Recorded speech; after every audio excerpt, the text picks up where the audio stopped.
नमस्कार, मैं हूं अंकुर और आप देख रहे हैं सत्यहिंदी.com। एक नजर डालते हैं अब तक की सुर्खियों पर। भारत में पिछले 24 घंटों में रिकॉर्ड 77,000 से अधिक कोरोना संक्रमण के मामले दर्ज हुए हैं और 1,057 लोगों की मौत भी हुई है, जिससे देश में कुल संक्रमितों की संख्या 33,87,000 के पार हो गई है। मृतकों की संख्या भी 61,000 से ज्यादा हो चुकी है। फिलहाल एक्टिव मामले 7,42,000 के पार हो गए हैं। भारत में पिछले एक दिन में 9 लाख के पार टेस्ट किए गए हैं, जिससे कुल टेस्टिंग की संख्या देश में 3,94,00,000 के पार हो गई। भारत में लगातार टेस्टिंग पर जोर दिया जा रहा है।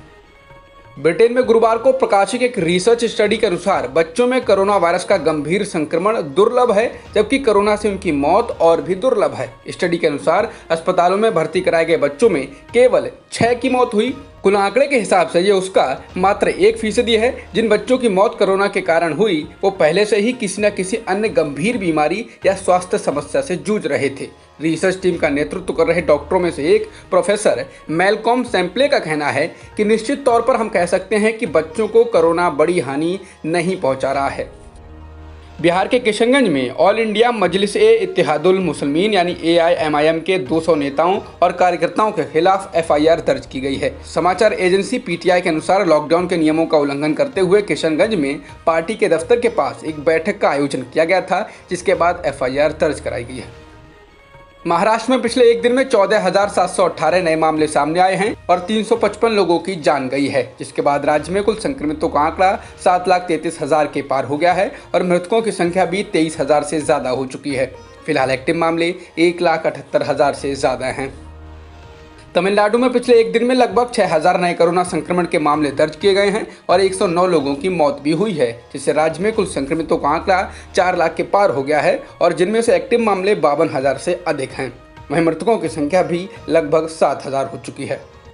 आंध्र प्रदेश में पिछले 24 घंटों में 92 लोगों की मौत हो गई है और 10,642 नए मामले दर्ज किए गए हैं, जिससे राज्य में कुल संक्रमितों का आंकड़ा 3,93,000 से ज्यादा हो चुका है और कुल मृतकों की संख्या 3,633 हो चुकी है। फिलहाल एक्टिव मामले 94,000 के पार हो गए हैं।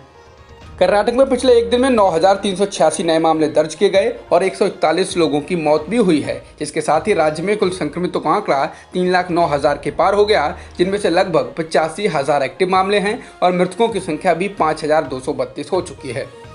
दिल्ली में पिछले एक दिन में 1,840 नए मामले दर्ज किए गए, जो पिछले 45 दिनों में सबसे अधिक हैं। इसके अलावा 22 लोगों की जान भी गई है, जिसके साथ ही दिल्ली में कुल संक्रमितों का आंकड़ा 1,67,000 के पार हो गया और कुल मृतकों की संख्या भी 4,369 हो चुकी है।